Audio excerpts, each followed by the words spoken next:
It all started with a simple, innocent comment from my son, a comment that in hindsight was the first tremor before an earthquake. "Mom, I don't like going to school anymore." As a mother, my heart dropped. I initially thought it was just the typical school drama, the usual growing pains that every 10-year-old navigates.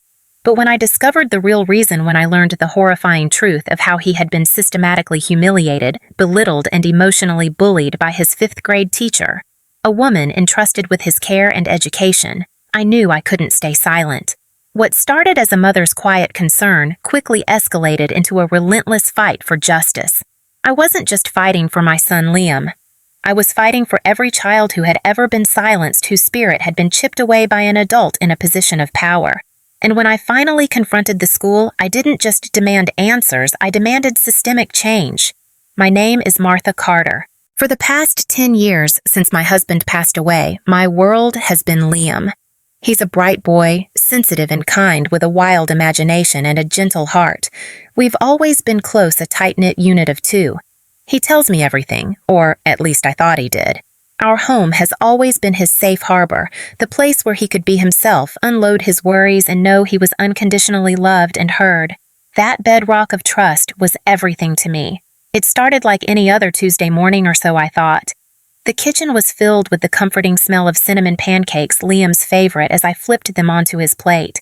He was sitting at the small kitchen table, his eyes glazed over, listlessly pushing his cereal around in the bowl with his spoon.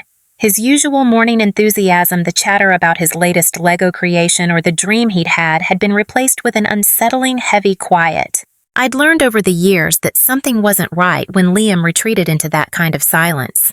"Liam, honey, what's going on?"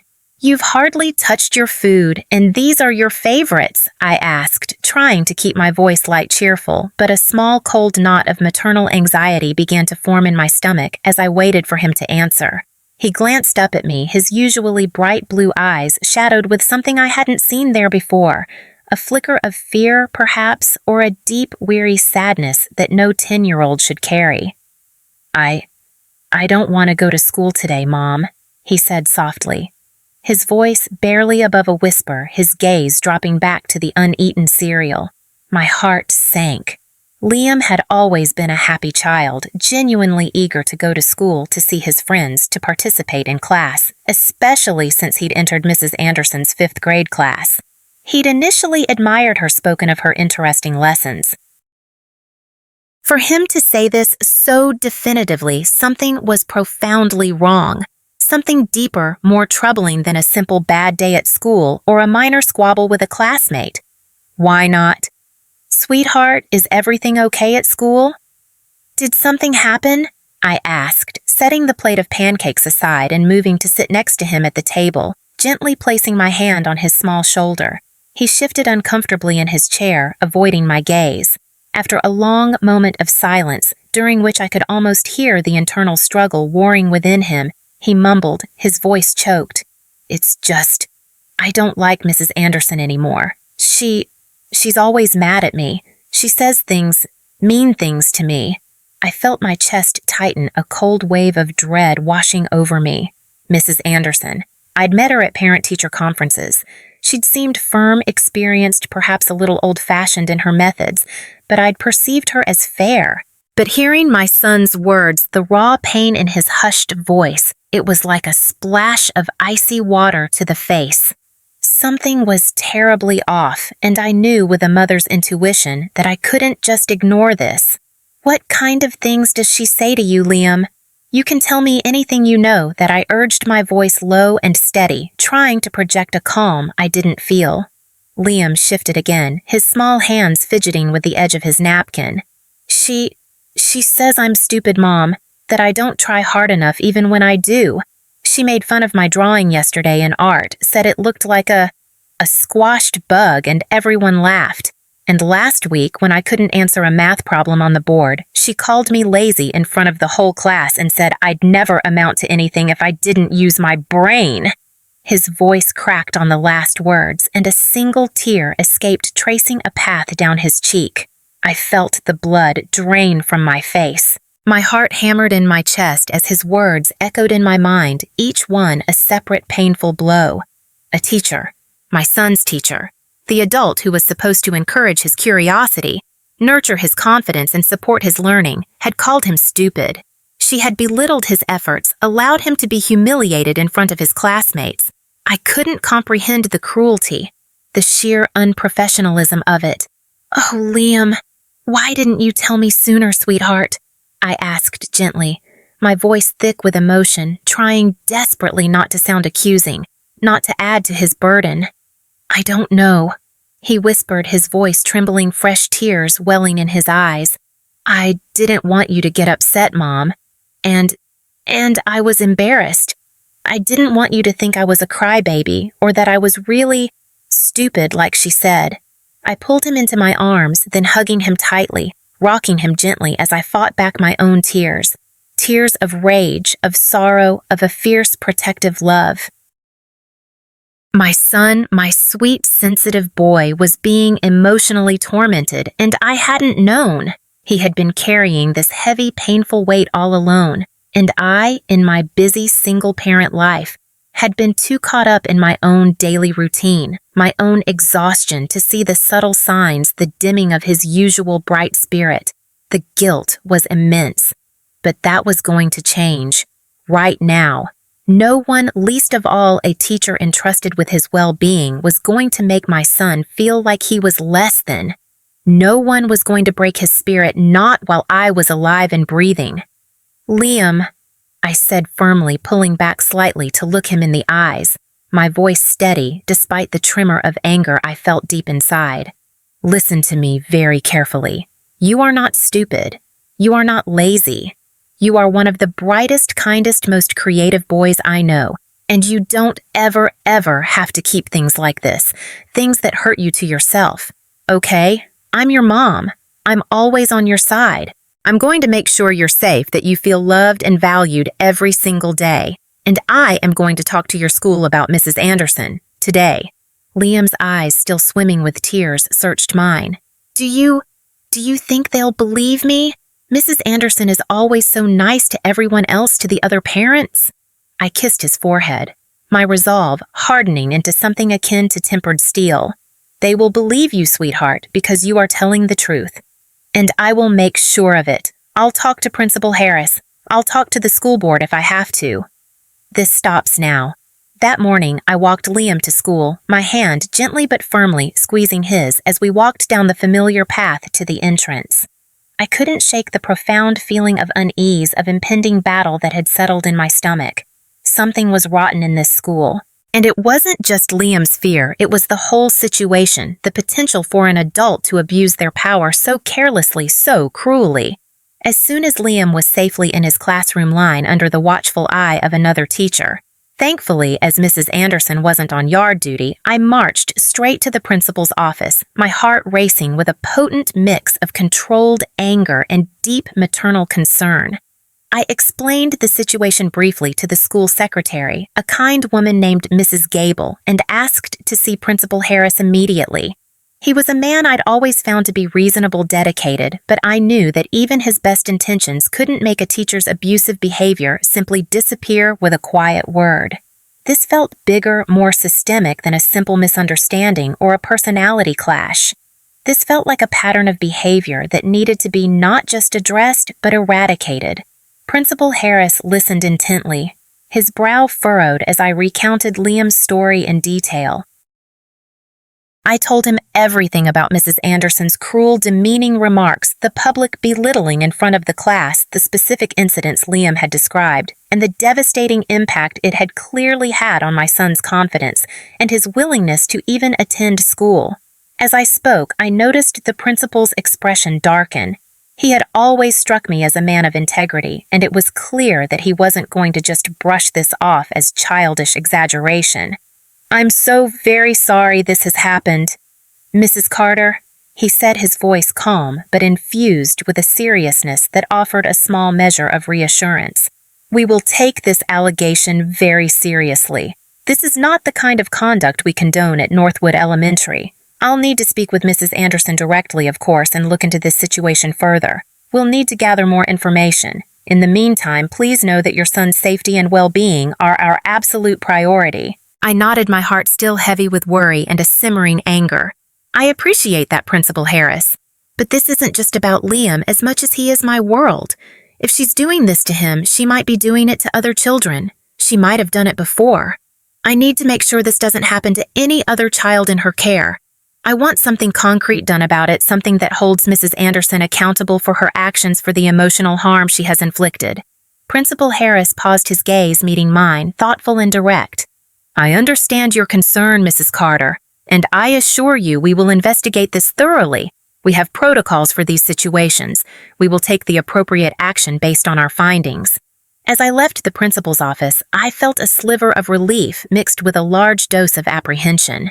The wheels were in motion, but a nagging voice in the back of my mind told me this was just the beginning. I knew with a certainty that settled deep in my bones that I couldn't stop. I couldn't rest until this issue was fully resolved, until my son and every other child at that school felt safe, respected, and valued. I didn't know then how far I would have to go, how hard I would have to fight. But I did know one thing for sure: I wasn't going to let this slide. No one was going to silence my son, and no teacher was going to get away with abusing their power, not on my watch. I didn't just wait around for Principal Harris's investigation to conclude. I couldn't. My maternal instincts were screaming that this was bigger than one teacher's bad day, or even a string of bad days.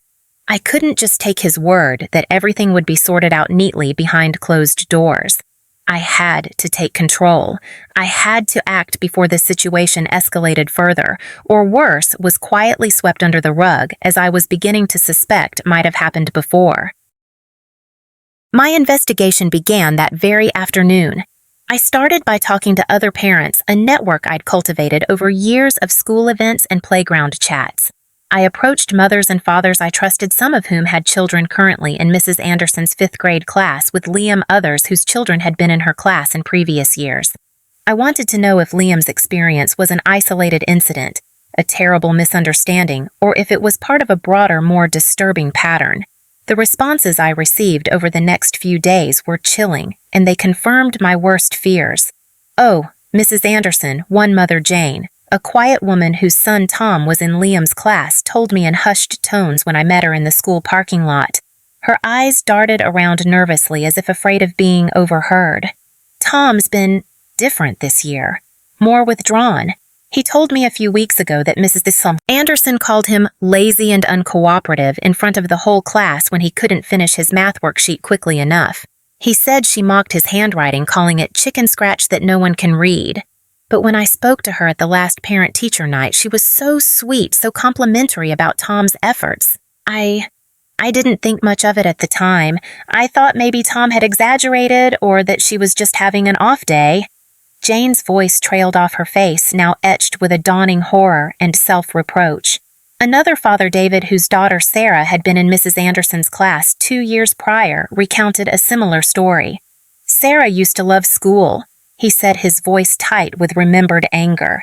But in 5th grade, she started having stomach aches every morning, begged us not to send her. She finally told us Mrs. Anderson made her stand in the corner for an hour because she asked too many stupid questions. When we confronted Anderson, she denied it, said Sarah was being overly sensitive and seeking attention. The principal at the time backed her up. We felt so helpless. We even considered moving Sarah to another school, but it wasn't feasible. I listened intently to each story, my mind racing, a grim tapestry of emotional abuse beginning to form. This wasn't just Liam. This wasn't an isolated incident. It was starting to sound like Mrs. Anderson's cruel behavior was part of a much darker, established pattern of bullying and intimidation, a pattern that had been allowed to fester unchecked for years.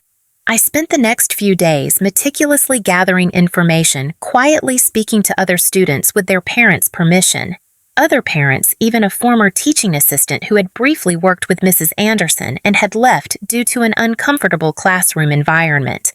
I encouraged parents to write down their children's experiences, to document dates and specific remarks. I even delved into online parent forums for the school district, searching for any past mentions of Mrs. Anderson. There, buried in older threads, I found more veiled complaints, more stories of a teacher who seemed to derive some sort of satisfaction from belittling her students, particularly those she perceived as weaker, more sensitive, or struggling academically. Complaints that by all accounts had been quietly dismissed by previous administrations as misunderstandings, childish exaggerations, or isolated incidents. It was sickeningly clear now I wasn't just dealing with a single lapse in professional judgment. I was up against a teacher who had been systematically bullying and emotionally abusing children for years. And the school, through either negligence, incompetence, or a deliberate desire to avoid controversy, had turned a blind eye, allowing her to continue her reign of quiet terror. I now had the proof I needed, a growing collection of parents' testimonies, some tearful, some furious, written accounts from children, their innocent handwriting detailing instances of public humiliation, screenshots from old forum posts. It was a damning indictment. It was time to escalate the matter beyond a simple conversation with Principal Harris. I called Principal Harris again, my voice firm, devoid of any hesitancy this time. I didn't request a meeting. I informed him I would be there the next morning with additional information that required his immediate and serious attention, and that I expected him to be prepared to discuss concrete actions. I wasn't going to let this go. I wasn't going to allow Mrs. Anderson to get away with her behavior anymore, not with the weight of so many other children's pain now added to Liam's. When I met with him the following day in his office, the atmosphere was palpably different. I laid everything on his desk: the neatly organized folder containing the written testimonies from other parents, the printouts of the forum discussions, a summary of the pattern of abuse I had uncovered. "This isn't just about Liam anymore. Principal Harris," I said, my voice shaking not with fear this time, but with a barely contained righteous anger. "This is about a systemic failure to protect children. This is about Mrs. Anderson's clear pattern of emotional abuse targeting multiple students over several years. She's a bully, plain and simple, hiding behind a teaching certificate. And if you and this school district don't take decisive, transparent action to remove her from the classroom and ensure this never happens again, I will take this entire dossier to the school board, to the media, and to every child advocacy group in this state." My voice was quiet, but my ultimatum was clear. Principal Harris sat back in his chair, his face pale as he sifted through the documents. He rubbed his forehead, a deep sigh escaping his lips. "Martha, Mrs. Carter, I am deeply, profoundly sorry. I had no idea the extent of this. No idea." I reviewed Mrs. Anderson's file after our last conversation. There were a couple of minor parental concerns noted years ago, but they were dismissed as inconclusive. This is something else entirely. I promise you we will launch a formal district-level investigation into this immediately. This is beyond just my purview now.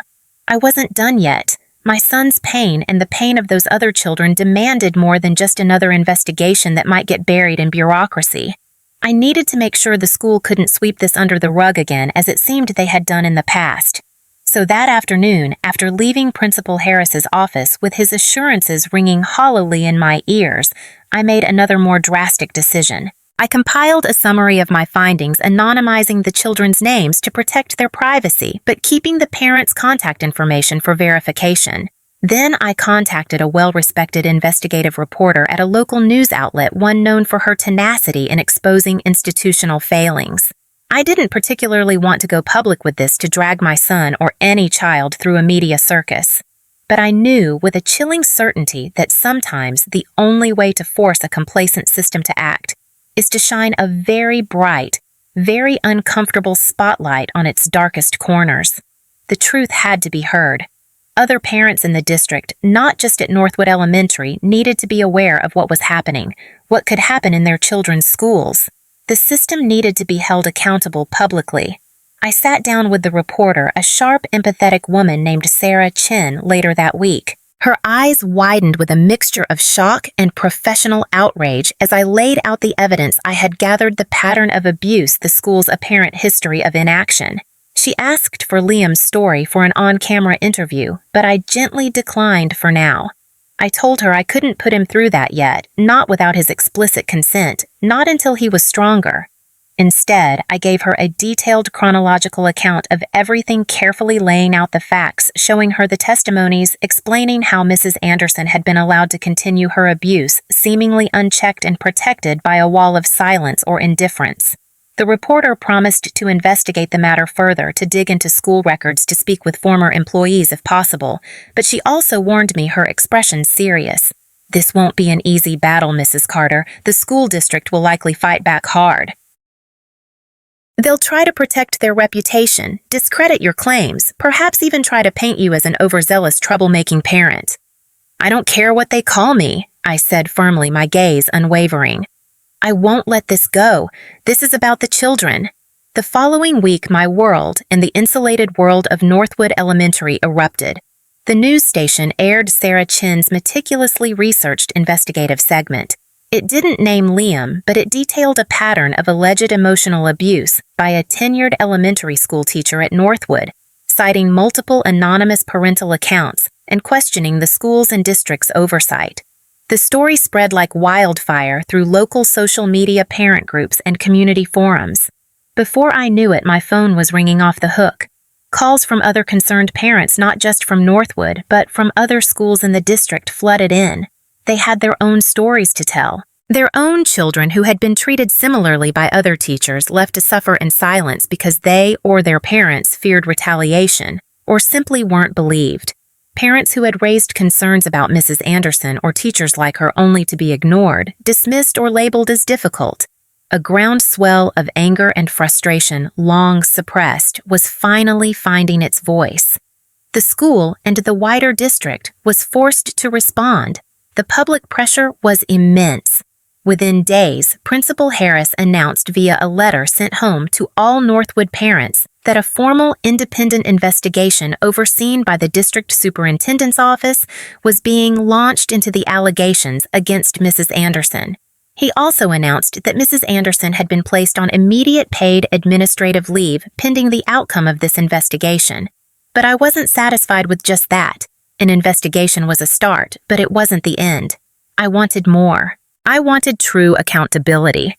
I wanted systemic change to ensure that this kind of insidious abuse, this betrayal of trust, could never happen again to any child in any school in our district. The day the district's investigation officially concluded, nearly 2 agonizing months later, was a turning point. The independent investigators had found more than enough credible evidence to substantiate the claims of a persistent pattern of emotional abuse and professional misconduct by Mrs. Anderson. The school board, facing immense public pressure and the threat of multiple lawsuits, had no choice but to act decisively. Mrs. Anderson's employment was terminated effective immediately. She had also been reported to the state licensing board, and her name was placed on a list of educators who were deemed unfit to teach. But the changes didn't stop there. Spurred by the public outcry and the collective voice of empowered parents, the school district was forced to overhaul its policy regarding teacher conduct, complaint procedures, and student welfare. New, more stringent systems were put in place to protect children from teachers who abused their power, including mandatory training on identifying and preventing emotional bullying and a confidential third-party reporting mechanism for students and parents.